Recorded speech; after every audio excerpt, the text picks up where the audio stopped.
The State of Destiny 2. This will be me reading over this entire article and giving you my thoughts in a live process.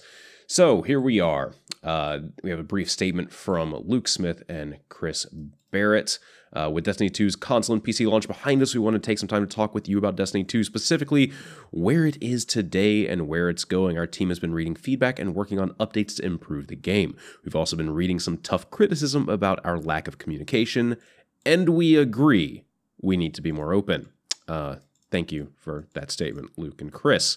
I think the entire community will also agree with you there. Glad to see that hopefully we will be seeing more communication going forward. And speaking of going forward, Destiny 2's post-launch game systems, features, and updates are being designed specifically to focus on and support players who want Destiny to be their hobby, the game they return to, a game where friendships are made. We want Destiny to be a game that fits into your life, providing you with reasons to log in and play with your friends, clans, and families. We want Destiny to be a world you want to be a part of.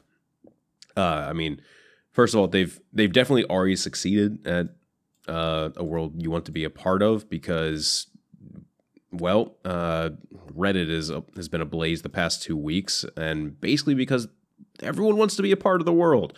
They've succeeded in that. Hopefully they can get on this part here, players who want the game to be their hobby, because a lot of us do. I would love to have this game continue to be my hobby. A month ago, we published a list of improvements on the blog. Today, we're going to revisit that list and update its status and share some of the work the team is readying for December, January, and beyond. We know it's frustrating when there isn't enough of a dialogue with the development team. You have our commitment that we're going to do a better job going forward. I look forward to it. That was my statement. I look forward to it. Signed, Luke Smith and Chris Barrett. Both those guys. Thank you. If you saw a list of Destiny 2 improvements, that was in a weekly update from a while back, and Chris Barrett was the one that basically put out the list on the weekly update. They go into a little bit more detail about this stuff, and first impressions, I'm really surprised that we're getting any of it at all as soon as December 5th and December 12th, which is a week or 2 weeks from now. So first off, new systems and rewards to give our most engaged players optional pursuits, including a new weapon tier. I didn't expect that we were going to get this, especially since it's coming on, I believe, the 5th. Masterworks, which will feature stat trackers, random re-rollable stat bonuses, unique item tooltips, and item detail screens. And I'll get into more of this later. They go into the system in pretty good detail. Improved vendor rewards, adding ways for people to purchase items directly with their legendary shards and tokens. Again, more stuff there. Adding armor ornaments and that grant visual permutations of armor as players complete specific challenges. Again, we will be seeing that more later in this video. Better incentives for players who complete challenging prestige activities. They are targeting a January update to provide better incentives to complete prestige activities. Better rewards and replay value for strikes, adventures, and lost sectors. In December, they will be introducing Heroic Strike playlist and more generous strike rewards. And then rewards for adventures and lost sectors are still on the radar, but not delivered for the December updates. Private matches for the Crucible. For the Crucible players, this is very huge to see them actually talking about this. They are still targeting early 2018 and expect to have better insight into exact timing next year in regards to private matches. But they are also moving ranked PvP to the top of their priority list for next year to support the competitive community. Good, because there is very, very clearly a competitive community in PvP. I see it in trials. I see it mostly in the quick play playlist when I'll just occasionally run into a 4-stack squad of people that are playing like it is the finals at an MLG tournament. And I would like those players to have a competitive outlet in this game where they can go up against other like-minded competitive people and not me when I'm trying to test a weapon.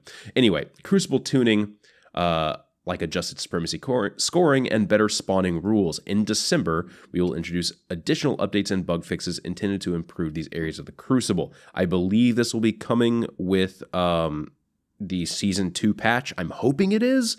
I don't believe they were specific later on in the article.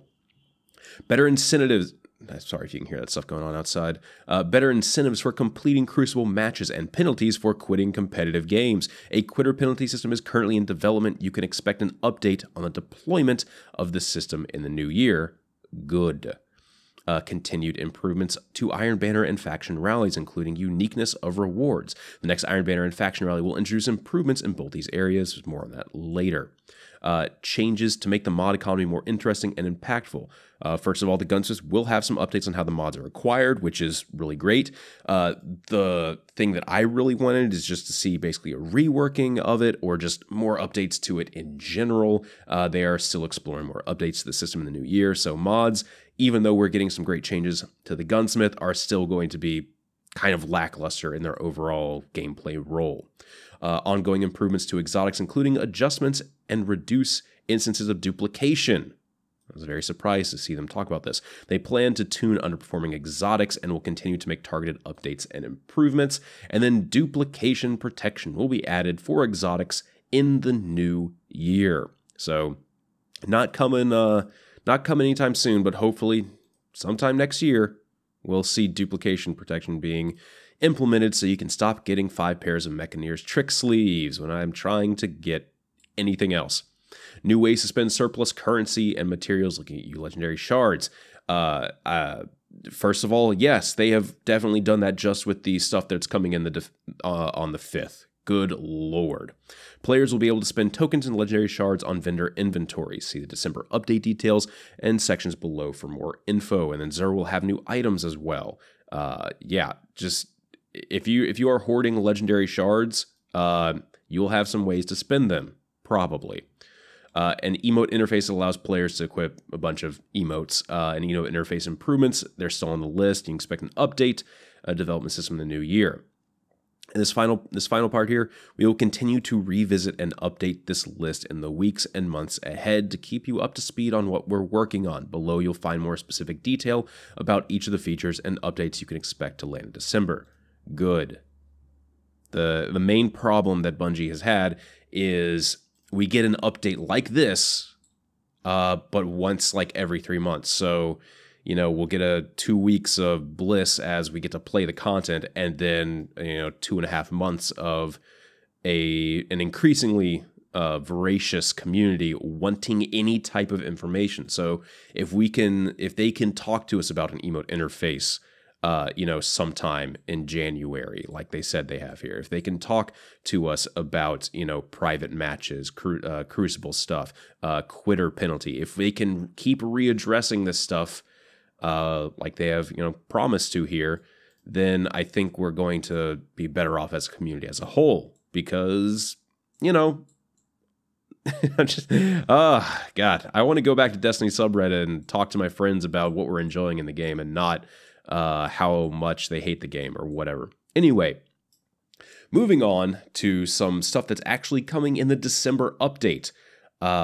All right, there are 4 key areas they're targeting for improvements in December. Some of these updates will arrive on the 5th, and some will arrive on the 12th, the following week.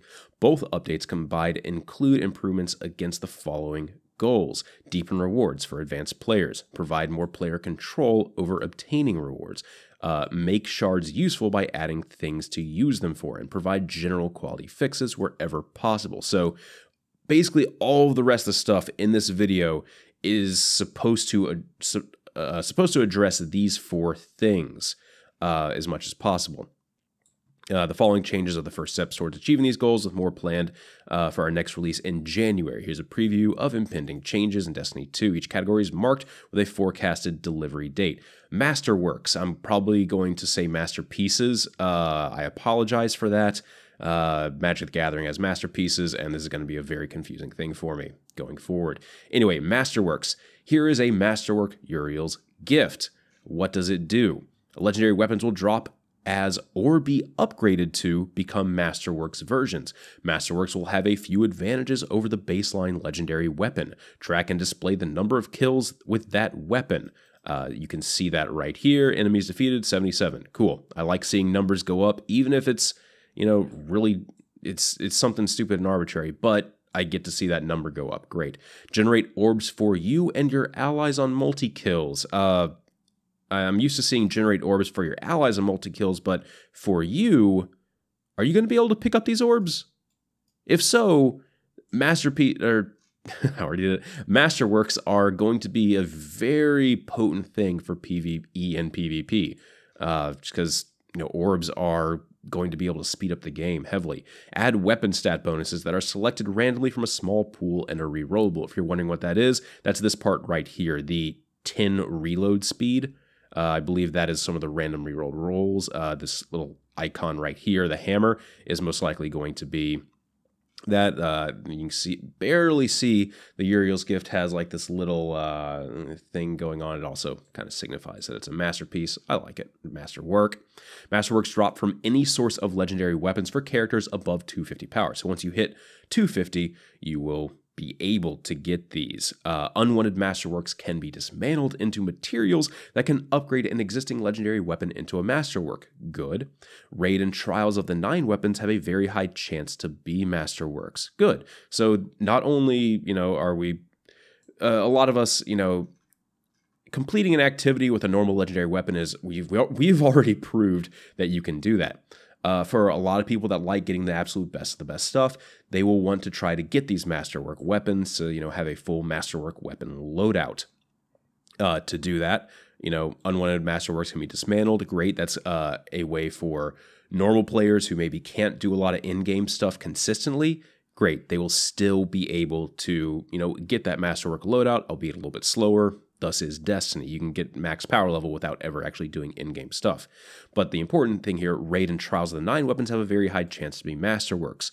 Awesome. This gives me incentive to actually log on and play the Raid and do Trials, other than just doing it on Tuesday with Dado to stream and then doing it on Friday with Watts to stream. Those are really the only reasons why I play those particular activities, because I have friends to play them with on stream.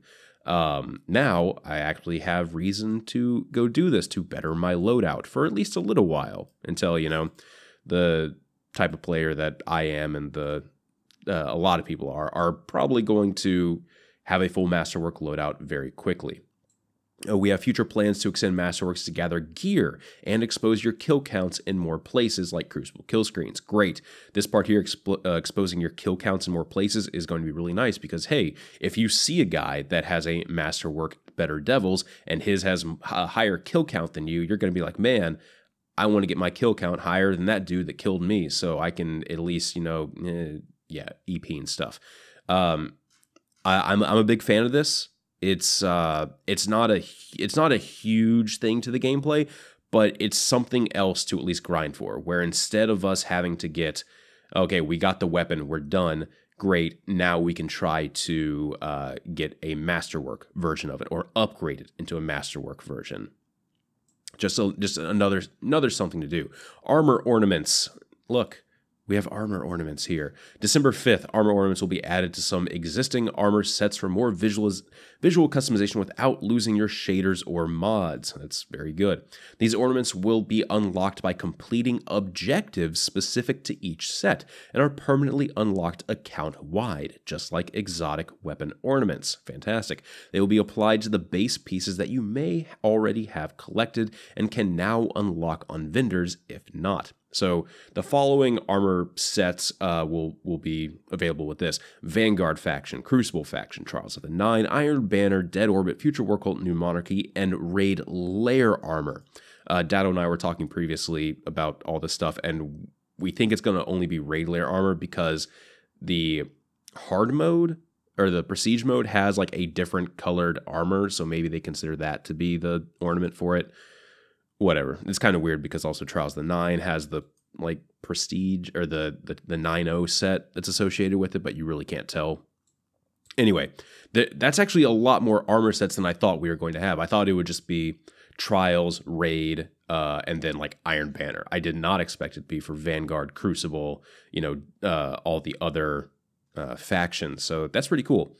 I like here that these ornaments are unlocked by completing objectives specific to each set. Because the thing I hated with the ornaments in, like Wrath of the Machine and, all that stuff, you had to go you ran the raid, and then eventually you got enough of them that you could use on any set. That didn't really prove anything to me. This right here, just as an example, has matches 1, 0-25 to unlock this specific armor. And this it unlocks it for the helm, hood, and then boots. I don't know what a cask is. Yeah, so awesome. You know, you have to do stuff. You have to go out into the game to do stuff to unlock these ornaments. We have been asking for something like this. Give me a reason to play. Give me a reason to do something repeatedly, and we will probably do it. Armor ornaments, that's definitely a way. It shouldn't be the only way. We could use other reasons to go play too, but this is definitely a step in the right direction for A, getting us to go do repeated activities, and B, I like being able to make my armor set look different, which is good, because right now everything looks samey. Moving on, we have faction armor and weapons will be unlocked for purchase for legendary shards and faction tokens on most faction vendors. All 5 armor slots will always be present, and weapons will rotate weekly on factions that have them. So you can see that in the picture here. The Crucible Sword has a little time icon on it, which means after a week, new weapons coming in, but all the armor will always be there. Slots will be unlocked by claiming reward engrams for the respective faction. You can see that right here. You have to claim 2 reward engrams to unlock, and then you will get credit for engrams you may have already claimed since launch. So for a lot of us, we're not going to have to really grind the game to unlock this stuff. But for maybe new players coming in, I know I haven't done enough Crucible rank ups to actually probably get all this stuff. Not that it really matters, because I've had all of it drop anyway. Yeah. So I like this. I like this system, because in Destiny 1, you had to rank up your faction a bunch, and then you could finally buy the stuff once you spent your legendary marks on it. This is also giving people a guaranteed way to go do it. At the same time, someone may not want to grind an infinite amount of games to get a better Devils. So they will, get to the point that they have enough Crucible tokens, enough legendary shards, and have unlocked the ability to buy the weapon, and then they'll just wait. I would implore that you do that. I will probably do that with some of the Vanguard weapons, because I particularly don't want to run a ton of strikes. While they are really good, not really that interested in them. But hey, maybe there's a weapon that I want, so I can get enough Vanguard tokens and enough shards and unlock this, and then I can get the weapon that I want. I really like that. And then there are also going to be armor ornaments on there. Basically, all the vendors are going to have them. Awesome. I'll have more on what this little blue icon here is a little bit later. Moving on to Xur. Xur has some new offerings for players collecting exotics. Every week, you'll be able to acquire one of the new fated engrams using legendary shards that will decrypt as exotics that aren't already in your collection. That's what this big guy is right here. A fated engram. It has a predestined outcome. It will contain a new exotic if any remain to be collected. So for me on console, I only need 2 more exotics, and it's on my Warlock. So I assume opening up this 1 engram, you can only do it once. You can't infinitely just open these up. It's just once per week. I'll get one of the exotics I need. Great. And it also does cost quite a bit of legendary shards, so 97. So cool. I think having a guaranteed way to eventually get that last exotic that you need, that's good to have in the game, especially since they are implementing duplicate protection in the future. They're also, so this is the one thing that I don't think they really needed to do, and a simpler 3 of coins that boosts exotic drop rates for any source for 4 hours. No obscure stacking mechanic or need to reapply before every boss. These cost legendary shards, and you can have as many as you like. That's what this little guy is right here. It's a 3 of coins like object that works like a fire team medallion. Use it, and then you have a buff. You can get more exotics. Cool. I like these changes for the most part. The only problem is it makes Xur irrelevant for more people even quicker. I like having a vendor that focuses on exotics, but the problem is I mean, I saw it when I was doing the Zerv videos. After week 3, most people didn't care what he was bringing because they had everything.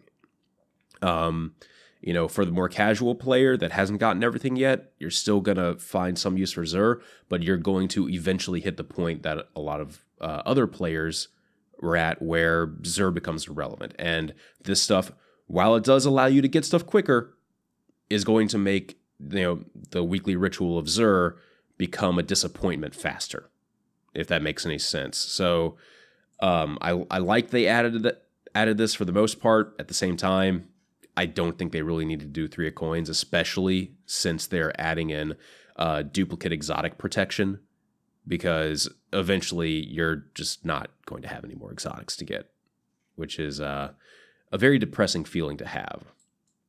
General investment. Gunsmith stuff. So first of all, on the 5th, Banshee has some updates on the weapon and mod front. For players wanting to clear some mod inventory space, rare quality mods will dismantle into Gunsmith materials and have a chance to produce legendary quality mod components. Awesome. Give me a use for mod inventory, or for the blue quality mods instead of... I like stacking them up to 3 and then turning them in, but at the same time, that takes a while. And there's a lot of mod components, and sometimes it just... No, it takes forever. For players chasing specific legendary mods, including legendary kinetic mods, Banshee will offer a selection of specific legendary mods for direct purchase, with a selection that will rotate daily and cost legendary shards and mod components. You can see that right here. It does cost 5 mod components, which is rather expensive, but I think it only costs, what, like 3 mod components to exchange them right here? I can't remember the exact conversion rate, but it's a guaranteed way to get some mods. Awesome. It's gift consumables. Okay, never mind. We'll still talk about mods for a second. I like this system being implemented into the game. However, this does not do anything to really change the impact that mods have on the overall game, which is, well, none for the most part. Having legendary kinetic mods, cool.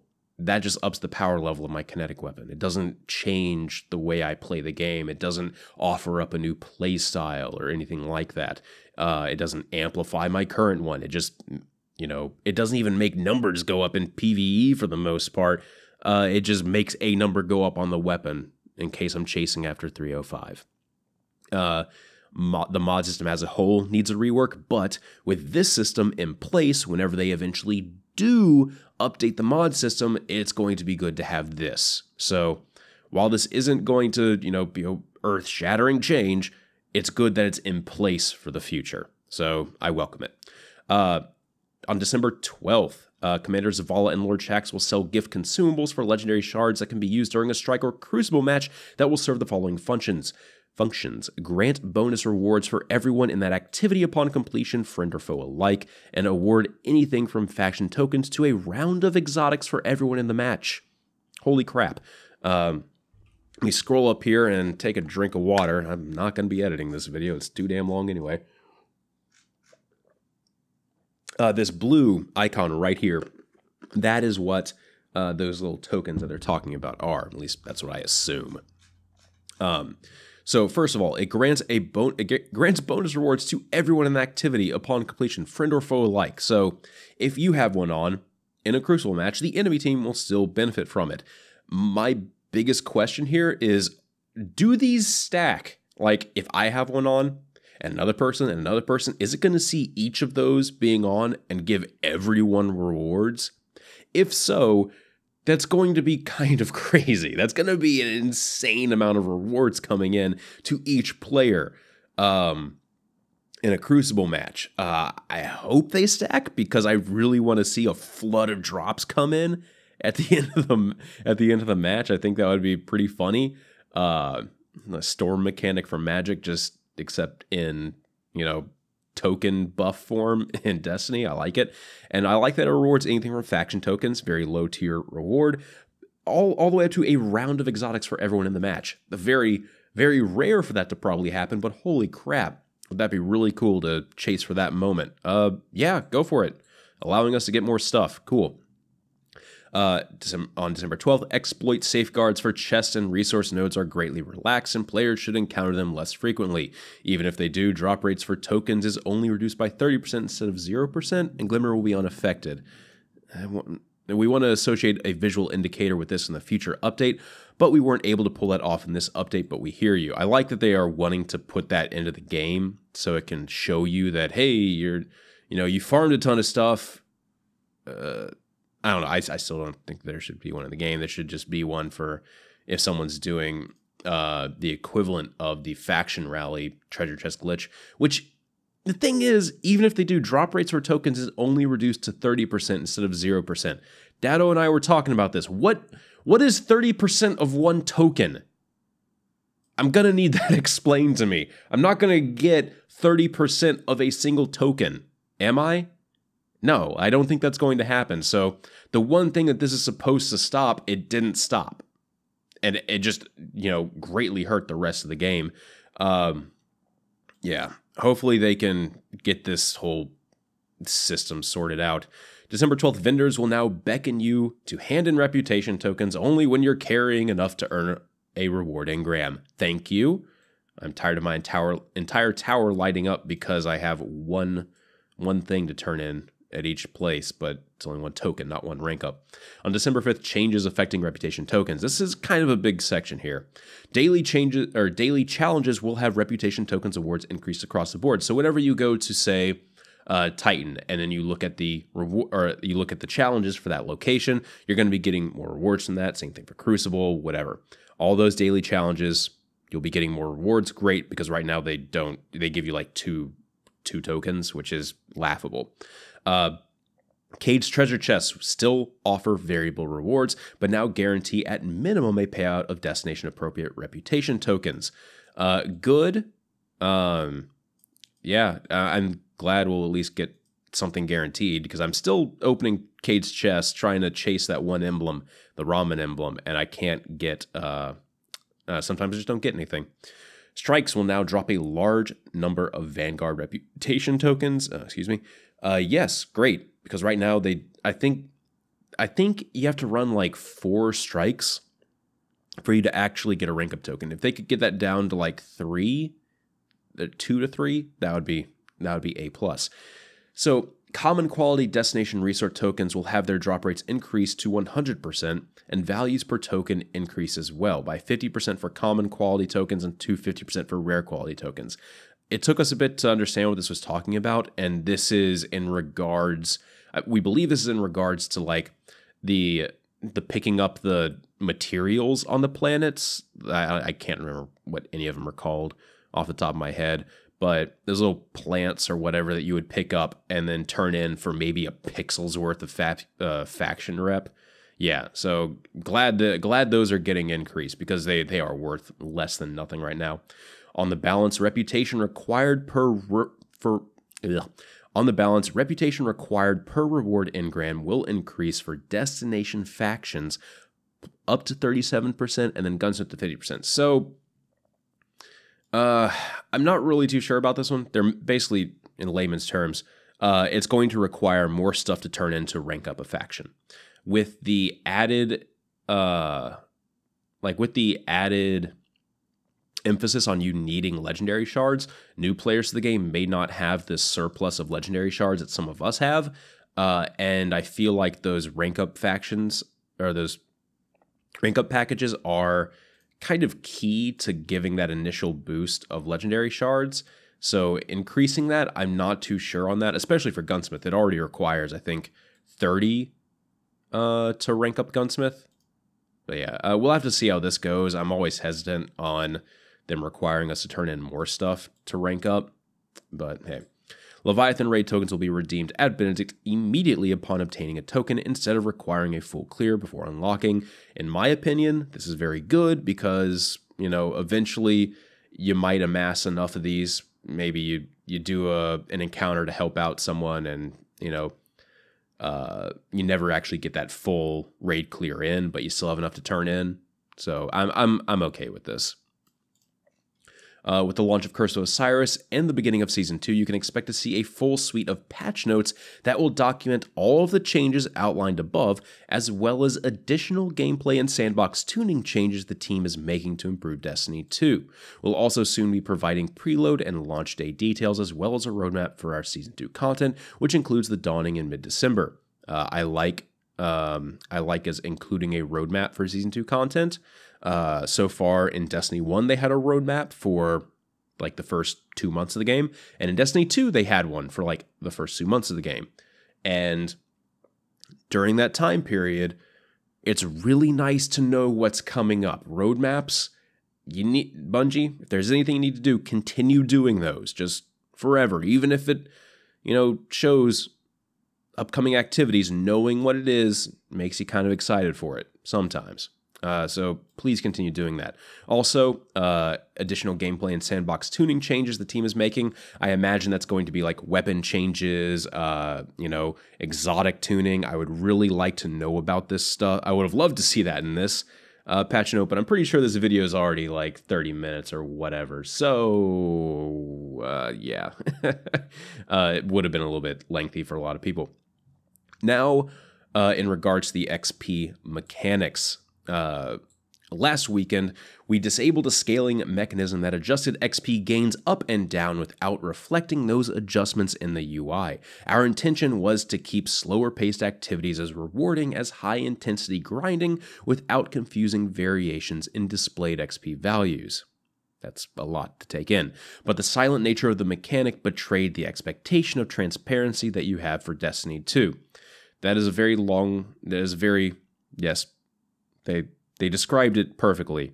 We're not mad that the system is there.